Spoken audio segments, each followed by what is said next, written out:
Sebuah bandar sedang berdepan dengan gelombang jenayah. Dan di tengah-tengah kekacauan tu muncul seorang lelaki yang berani melakukan sesuatu yang orang lain takut buat. Dia dengan selambanya masuk ke kawasan bahaya. Dia menunjukkan realiti kehidupan rakyat yang menderita. Dan secara tak langsung menjadi suara untuk mangsa yang selama ni tertindas. Tetapi pada satu hari, polis mula sedar sesuatu yang sangat pelik. Kenapa setiap kali berlaku jenayah, kamera dia dah berada dekat lokasi? Dia lebih awal sampai daripada polis tu sendiri. Dan start daripada situ, satu persatu rahsianya terungkai. Adakah lelaki yang memburu penjenayah selama ni sebenarnya sedang menyembunyikan rahsia yang jauh lebih gelap? So kalau korang dah ready, sediakan kudap siap-siap. Tenang, chill, let's roll.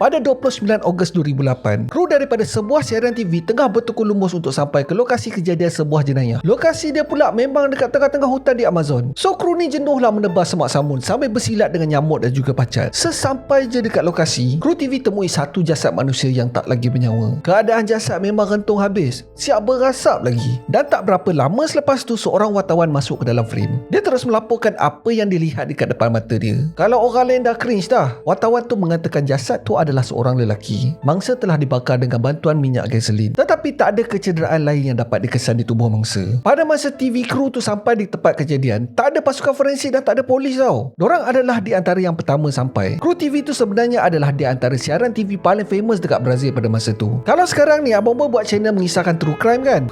Zaman tu true crime dekat TV kan? Dorang buat live depan mata. Nama siaran tu adalah Canal Livre. Satu rancangan pada waktu tengah hari. Disebabkan konsep siaran tu agak agresif, dalam pada masa yang singkat je, dia adalah siaran yang mendapat rating tertinggi dekat Brazil. Pada hari tu, kru TV telah diarahkan untuk pergi ke satu penempatan kecil di Bandar Manaus. Dan pada era 90-an, Bandar Manaus ni memang betul-betul special guys. Sebabnya adalah bandar tu menjadi hub yang selalunya digunakan oleh kartel. Selalunya lah kalau kita dengar pasal bahan terlarang ni, kepala otak kita akan fikir Colombia ataupun Mexico. Sebenarnya Brazil pun penting guys. Ini disebabkan negara Brazil ni memang strategik. Brazil bersepadan dengan 10 negara di Amerika Selatan. Tak cukup dengan tu, Brazil juga ada hutan Amazon yang tebal, sesuai untuk kata-kata ni bersembunyi. Dan lagi satu sebab Brazil ni penting adalah Peru dan Bolivia memang dikenali sebagai sumber penting untuk daun koka, bahan utama untuk proses bahan terlarang. Dan negara Colombia pula adalah pusat pengeluaran bahan terlarang. Dan Brazil ni berada di tengah-tengah.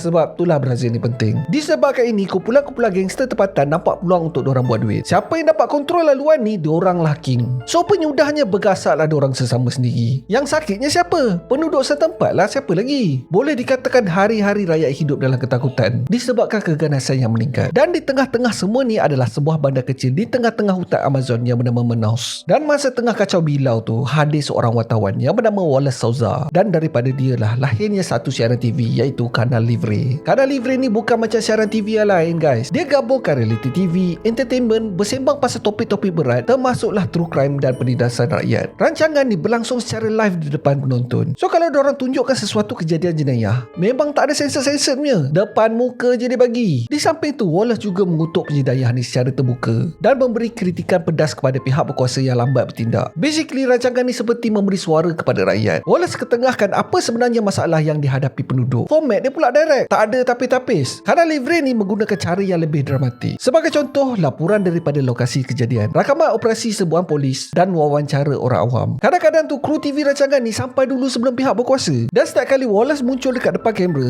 dia selamba je petik nama-nama ketua kartel ni ataupun ahli politik yang terima rasuah. Dia sampai satu tahap, sekiranya berlaku jenayah, orang tak call polis dulu tau, orang call Wallace dulu. Kru akan sampai dalam masa beberapa minit je, sementara polis pula akan memakan masa berjam. Pernah sekali tu, Wallace turut serta dalam operasi serbuan rumah tokan bahan terlarang. Selepas tangkapan, Wallace ni dengan selamba je tanya dekat depan jenayah tu. Sampai satu tahap, semua ahli kumpulan jenayah jadi takut dengan Wallace. Kalau ada kejadian tembak-menembak, kalau ahli kumpulan yang terlibat tahu Wallace ni on the way, diorang akan terus stop. Dan bila Wallace ni sampai dekat tempat kejadian, penduduk dekat situ akan keluar rumah dan berikan tepukan kepada Wallace. Dalam kepala otak penduduk, Wallace lah yang berjaya menghentikan pergaduhan. Bukan polis, bukan ahli politik, tetapi seorang wartawan yang berani.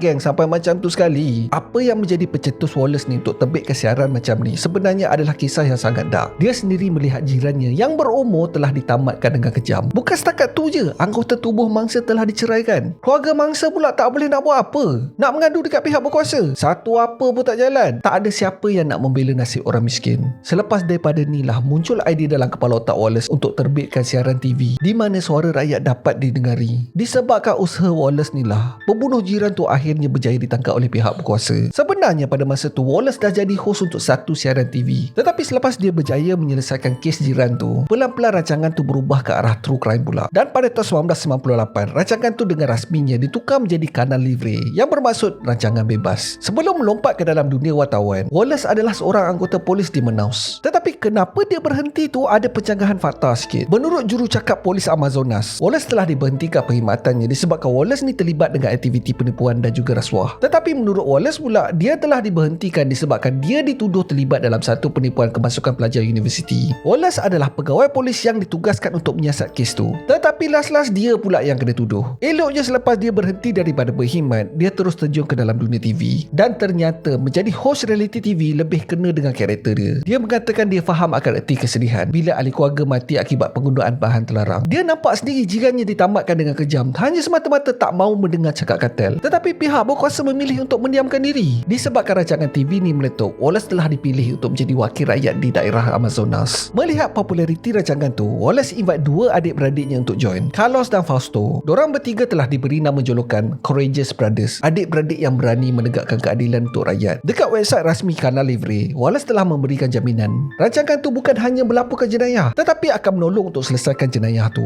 Salah satu kes yang terkenal terjadi pada tahun 1999 bila seorang wanita dituduh merancang pembunuhan ke atas satu keluarga di penempatan Pura Coquera di pinggir bandar Manaus. Dalam kejadian tu habis satu family ditamatkan. Even mereka yang belum akil balik pun habis. Walaupun kes ni kejam, tetapi pihak berkuasa macam tak beri perhatian sangat pun. Siasatan dijalankan macam siput guys. So bila Wallace dapat tahu memang habislah, satu Brazil bangun memberikan tekanan kepada pihak berkuasa dan juga ahli politik setempat. Dan penyudahnya polis telah berjaya menangkap seorang wanita yang bernama Tita. Lagi satu adalah penangkapan satu kumpulan gangster remaja yang telah memporak-perandakan penempatan yang bernama Colorado. Menurut Wallace, kawasan tu dipenuhi dengan remaja yang bersenjatakan pisau dan juga senjata api. Sampaikan penduduk setempat takut nak keluar rumah. Wallace dan abangnya Carlos telah ikut serta dalam satu operasi serbuan di salah satu lokasi yang dikatakan tempat penyimpanan senjata. Beberapa penangkapan telah dibuat pada malam tu, termasuklah ketua ahli kumpulan. Selepas daripada ni, kumpulan jalanan tu telah dibubarkan serta-merta. Tetapi satu je lah yang abang nak ingatkan, semua ni adalah dakwaan daripada Wallace sendiri. Semua ni tertera di website rasmi Kanal Livre. So far abang tak jumpa rekod jenayah rasmi mengenai insiden ni. Even siaran insiden ni pun tak ada dalam arkib simpanan. So susah untuk kita pastikan sama ada dakwaan ni betul atau tidak. Tetapi ada satu insiden yang ada dalam rekod. Pada 9 November 2005, seorang lelaki telah mengurungkan satu keluarga dalam rumah dengan bersenjata. Lelaki tu ugut, kalau polis masuk campur, dia akan tamatkan nyawa semua orang dekat dalam rumah tu. Tetapi penculik ni ada request, dia hanya akan serah diri kalau Wallace ni datang.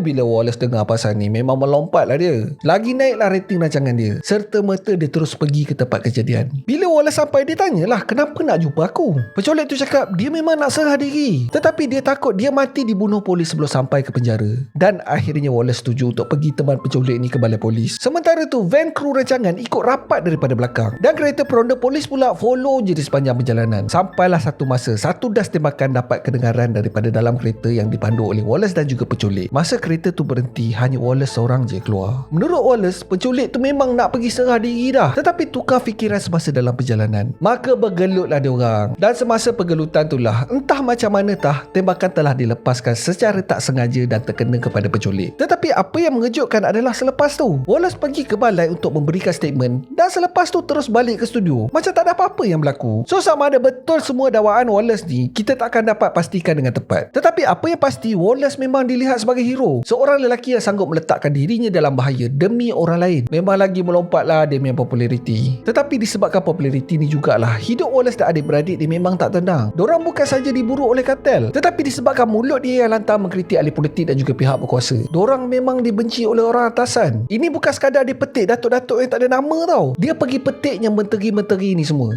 Mau tak panas montok masing-masing. Dan pada masa itulah Wallace ni sedar, berdepan dengan ahli politik lagi bahaya daripada berdepan dengan penjenayah. Bak kata Albert Einstein, ahli politik adalah penjenayah berlesen. Abang tak cakap kat Malaysia tau, ini dekat Brazil. Malaysia semua okey je. So anyway, 360 km daripada bandar Manaus terletak sebuah pekan kecil yang bernama Kauri. Pada tahun 1986, satu penemuan telah mengubah sebuah pekan kecil ni menjadi sebuah bandar yang pesat membangun. Penemuan tu adalah minyak mentah di sebuah tempat tempat yang bernama Uruku. Dan ini adalah penemuan minyak dan gas komersial yang pertama di Brazil. So memang kaya raya lah ceritanya. Tetapi yang kayanya bukan penduduk setempat tau. Yang kayanya adalah orang lain. Wallace telah dipanggil untuk menyiasat aktiviti ni. Specifically Datuk Bandar Kauri yang bernama Adel Pinheiro. Wallace spend masa hampir 3 tahun untuk menyiasat kes ni. Dia kumpul semua dokumen, menemu ramah penduduk setempat dan juga saksi. Tetapi eloknya Wallace nak bertindak, pasukan polis telah berjaya menyerbu sebuah rumah tinggal yang menyimpan duit sebanyak 5 juta USD. Tetapi semasa penyiasatan, Wallace temui satu benda yang lagi gila yang dikaitkan dengan Adel. Adel ni sebenarnya involved dengan pemerdagangan manusia, especially mereka yang belum akil balik. Orang yang menjadi ejen untuk aktiviti ni adalah lawyer Adel sendiri. Bila dia dah kumpul semua mangsa ni, mangsa akan dibawa untuk menjadi santapan Datuk Bandar dan juga kawan-kawan dia. Masuk kawan-kawan dekat sini adalah mereka yang memegang jawatan di peringkat tertinggi negeri. Even ada rekod yang menunjukkan ibu bapa mangsa pun terlibat. Doranglah sendiri yang menjualkan anak dorang kepada ejen. Semuanya untuk apa guys? Family akan di-offer duit, pekerjaan, tetapi yang paling teruk adalah ada yang di-offer hanya peti ais je. Bila Wallace dedahkan semua benda yang dijumpa ni, memang tongan terbalik Brazil pada masa tu. Ini adalah skandal politik dan jenayah terbesar di Brazil. Tetapi perjalanan kes ni tak semudah yang disangka.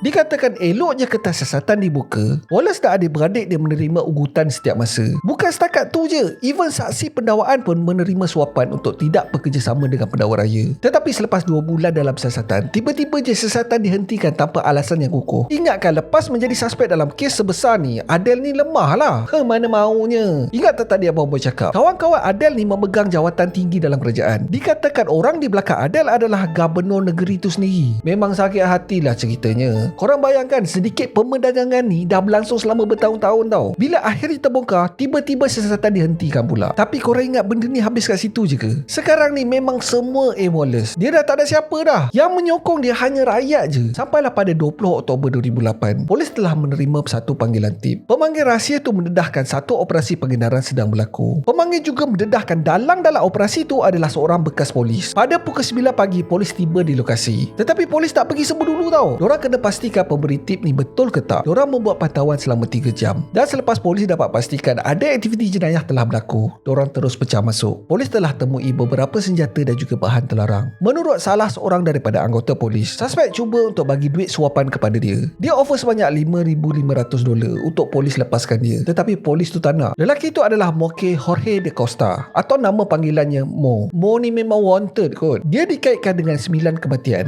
Ditambah dengan tuduhan pengedaran pula. Memang lamalah dia ke dalam. Tetapi Mo ni pandai. Dia cakap dengan penyiasat, dia akan dedahkan maklumat tentang penjenayah yang lain. Cuma dia request untuk dia ditempatkan dalam sel pengasingan. Dia cakap dia takut masuk penjara sebab ramai musuh dia dekat dalam tu. Fikir akhirnya pendakwa raya setuju. Mo mengatakan dia sebenarnya bukan bekerja seorang. Dia adalah salah satu ahli kumpulan pengedaran dan juga pembunuh upahan. Ada dalang di sebalik semua ni. Dalang tu adalah seorang wakil negeri dan juga hos rancangan TV yang disayangi ramai. Orang tu adalah Wallace Souza. Memang terkejut semua orang. Wallace ni bukan ahli politik biasa tau. Dia adalah seorang yang berkeluarga dan terang-terang depan TV mengatakan yang dia benci bahan terlarang dan pemerdagangan manusia. Memang satu negara sayang dia. Takkanlah dia yang menjadi dalang. Semua orang masih lagi tak habis terkejut. Tapi Mo sambung lagi. Selalunya ahli kumpulan akan bertemu di rumah Wallace dan plan untuk tamatkan siapa. Dan selepas diorang dah set siapa mangsa diorang, Mo dan beberapa kru TV akan pergi ke tempat kejadian. So selepas pembunuhan terjadi, kru yang tak berada jauh daripada tempat kejadian tiba-tiba sampai. Walaupun maklumat ni susah nak hadam, tetapi polis pada masa tu memang dah lama dah rasa ada benda tak kena dengan kanal livery ni. Kalau awal-awal tu diorang ingatkan penonton sendiri yang call Wallace sebelum diorang call polis. Tetapi dengan maklumat baru ni, gambaran tu berubah 180 darjah. Rupa-rupanya Wallace sendiri yang plan jenayah yang dia akan paparkan di kaca TV. Polis memang ambil serius dengan dakwaan ni. Yelah, takkanlah seorang tokan nak menipu kot. Tambah-tambah lagi mengenai seorang yang semua orang sayang. Macam too good to be true pula. So diorang menubuhkan satu tim siasatan. Tugas diorang hanya satu je, korek pasal Wallace Souza. Walaupun siasatan ni berjalan secara rahsia, tetapi benda ni sampai juga ke telinga Wallace. Sampaikan di Dewan Undangan Negeri pun diorang duk sembang pasal benda ni. Wallace of course lah menafikan sekeras-kerasnya. Menurut Wallace, ini hanyalah plot yang dirancang oleh ahli politik tertentu untuk mencalahkan imej dia. Dia juga menafikan yang dia ada hubungan dengan Mo. Untuk seketika nampak macam semua percayakan Wallace. Yelah, kalau nak dibandingkan dengan seorang tokan, siapa lagi yang lebih dipercayai? Tetapi tak sampai seminggu, satu gambar telah dihantar ke beberapa stesen TV. Gambar tu adalah gambar Mo tengah bersantai dekat swimming pool milik Wallace. Bersama dengan dia pada masa tu adalah anak kepada Wallace ni. Memang kantoi lah cerita dia. Kali ni Wallace dah tak boleh nak bagi alasan dah. Sementara tu tim siasatan tengah korek semua rakaman Kanal Livery yang lama. Dan dalam banyak-banyak tu ada satu rakaman yang menarik perhatian penyiasat. Rakaman tu telah disiarkan pada 28 Ogos 2008. Kru Kanal Livery tiba di tempat kejadian seorang mangsa yang dah rentung. Dekat dalam rakaman, Wallace menerangkan yang mangsa adalah seorang lelaki. Tak ada kesan kecederaan lain, tak ada kesan tembakan dan mangsa telah dicurah dengan minyak gasolin. Sekali imbas tak ada apa masalah pun dengan rakaman tu. Tetapi Wallace menggambarkan keadaan mangsa dengan terlalu detail. Padahal forensik pun tak sampai lagi ke tempat kejadian. So macam mana Wallace tahu? Menurut pakar forensik, apa yang telah digambarkan oleh Wallace bukan satu benda yang mudah untuk orang biasa. Especially mengenai minyak gasolin dan juga kesan kecederaan pada mangsa. Bayangkan mangsa dah rentung kot, masih berasap lagi pada masa tu. So macam mana Wallace boleh tahu yang mangsa ni tak ada kesan tembakan? Dekat situ pun dah berbau ikan. Mangsa dikenali sebagai Ronaldo Fernandez. Menurut forensik, mangsa masih hidup semasa api sedang marak. Kali terakhir dia dilihat adalah di gym. Menurut saksi, Ronaldo menerima satu panggilan sebelum dia keluar daripada gym tu. Itu adalah kali terakhir dia dilihat. Tetapi apa yang polis ada sekarang ni hanyalah bukti keadaan. Tak cukup kuat untuk membuatkan persabitan. Ahli keluarga mangsa dan saksi pula enggan memberikan kerjasama kepada polis. Semua ni hanya temuin jalan buntu. Sampailah satu masa seorang bekas polis yang bernama Edras Sampaio tampil dengan maklumat yang membuka siasatan ni seluas-luasnya. Menurut Edras, dia adalah bekas pekerja Wallace. Dialah yang memandu kenderaan kru ni pergi ke lokasi jenayah. Edras menggambarkan ada satu insiden di mana kejadian tembak-menembak telah berlaku. Tetapi plot twistnya, kejadian tu sebenarnya telah dirancang oleh Mo dan juga Wallace. Mo nak hapuskan musuh dia. Wallace pula nak cover kejadian tu awal. Win-win kan? Wallace yang pada mulanya menafikan perlibatannya dengan Mo akhirnya terpaksa mengaku juga. Tetapi dia corner tang lain pula. Dia mengatakan dia hanya kenal Mo gitu-gitu je. Bukan rapat pun. Tetapi pasukan penyiasat mematahkan alasan tu dengan menunjukkan history telefon Mo. Bukan sekali Wallace ni berhubung dengan Mo tau. Banyak kali. Berdasarkan semua bukti yang ditemui, pasukan penyiasat dapat simpulkan satu je pasal kumpulan ni. Kumpulan ni sebenarnya bukan dirancang pun daripada awal. Pada awalnya, diorang mencuri duit daripada tokan yang ditangkap oleh polis. Selepas tu pula, diorang mencuri bahan terlarang daripada tokan dan menjual balik. Dan daripada situ, pelan-pelan kumpulan ni berubah. Diorang mula menghapuskan tokan-tokan lain pula. Dan bila jenayah tu berlaku, tim Kanal Livery lah yang sampai di tempat kejadian dulu. Mo menjadi frontman sementara Wallace merancang semuanya. Tetapi siasatan ni berdepan dengan satu masalah. Kalau diorang ada bukti kukuh pun, pihak berkuasa tak boleh nak buat apa. Semuanya disebabkan undang-undang Brazil yang pelik. Kalau ahli undangan negeri disabitkan dengan apa-apa jenayah, diorang tak boleh pergi direct tau. Basically, diorang ni kebal gila. Kalau nak sabitkan dengan kesalahan, kena dapatkan dulu pengesahan daripada kerajaan negeri ataupun mahkamah tinggi. Nak tunggu pengesahan tu pula, kena ada bukti yang betul-betul kukuh. Kalau setakat bukti keadaan je, memang payahlah nak dapat. Tetapi semuanya berubah bila ada seorang saksi yang tampil dengan maklumat. Dia mengatakan anak kepada Wallace yang bernama Rafael terlibat dalam kes pembunuhan. So penyiasat nampak jalan masuk. Serta-merta waran geledah telah dikeluarkan dan siasatan kononnya tertumpu kepada Rafael. Dan si Rafael ni pula tinggal dekat rumah keluarga. So memang ngam lah. So alang-alang terus cari bukti yang berkaitan dengan Wallace. Polis temui sepucuk pistol milik Rafael yang dipercayai digunakan untuk membunuh. Di dalam peti besi milik Wallace, polis telah berjaya temui wang tunai sebanyak $15,000. Di dalam bilik Rafael pula, polis temui kelongsong peluru kosong yang mempunyai nama tokan-tokan yang telah ditamatkan. Serta-merta Rafael telah ditahan atas dakwaan membunuh dan juga pengedaran bahan terlarang. Tetapi walaupun macam tu, Wallace masih lagi bebas tau. Dia tenang je hidup macam biasa. Tetapi dia punya image memang barai dah lah. Walaupun dia cuba sedaya upaya untuk perbaiki image dia, semuanya dah hancur. Memang tak senang duduk sekarang ni. Dia risau bukan sebab apa tau. Sebab kalau dia digugurkan daripada jawatannya di parlimen, dia dah tak dapat immunity dah. Dia dah jadi macam orang biasa. So senang-senang je polis boleh tangkap dia. Mau tak panas bontot? Cuba korang fikir. Dia selama hari ni duk kutuk tokan-tokan ni semua. Tiba-tiba pula dia ditangkap dan disumbat ke dalam penjara. Memang masak mat. Dekat dalam tu semua tokan-tokannya pernah dikutuk. Memang kena goreng sampai hangus lah cerita dia. Dan pada Oktober 2009, mesyuarat agung telah berlangsung. Semua ahli dewan telah bersetuju untuk melucutkan jawatan yang dipegang oleh Wallace. Inilah masa yang polis tunggu. Tapi Wallace ni tak duduk diam. Dia menyurut dekat rumah ex-wife dia. Dan dia sempatlah menyurut selama beberapa hari. Tetapi atas desakan ex dia, akhirnya dia menyerah diri ke balai polis. Wallace masih lagi mengatakan ini adalah semua permainan kotor politik. Dia dijadikan kambing untuk dihitamkan oleh musuh dia. Tetapi berdepan dengan semua bukti yang berjaya polis jumpa, akhirnya dia mengaku kalah. Wallace Souza disabitkan dengan beberapa kesalahan, termasuklah memeras ugut saksi, rasuah, pengedaran bahan terlarang, menjadi dalang untuk jenayah terancang dan juga tuduhan membunuh. Dikatakan mangsa yang terkorban untuk program siaran TV Kanal Livery adalah 17 orang. Yang menjadi frontman dalam pembunuhan ni adalah anaknya, iaitu Rafael dan juga Mo. Di samping tu, seramai 8 orang kru Kanal Livery telah disabitkan dengan pelbagai kesalahan yang lain. Ini bahagian yang agak tragik. Wallace Souza tak sempat pun melalui proses pembicaraan sehingga keputusan akhir. Selepas didakwa pada tahun 2009, kes kesihatan dia terus merosot. Dia didiagnos mengalami masalah kesihatan yang serius, termasuklah penyakit hati. Dia meninggal dunia pada 27 Julai 2010 ketika berusia 51 tahun.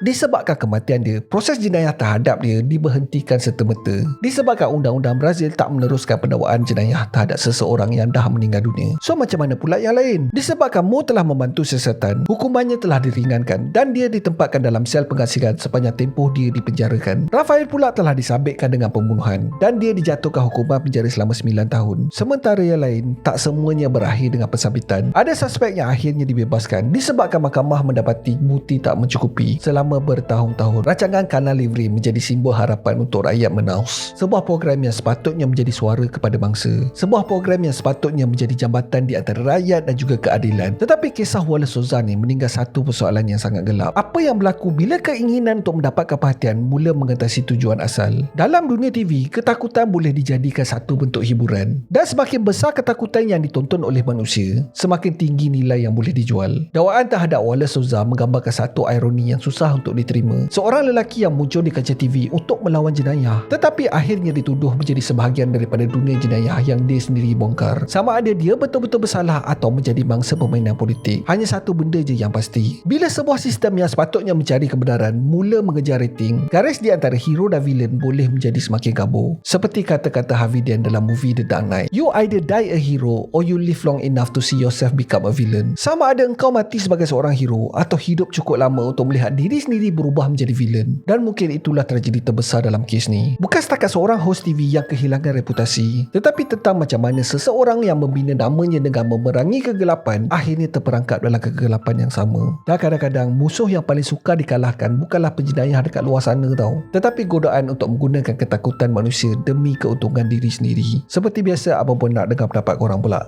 Kasih komen dekat bawah.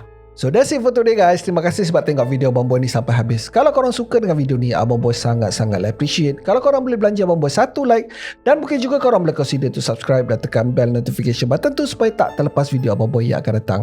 So akhir kata, jangan nakal-nakal, be awesome, stay creepy. Assalamualaikum.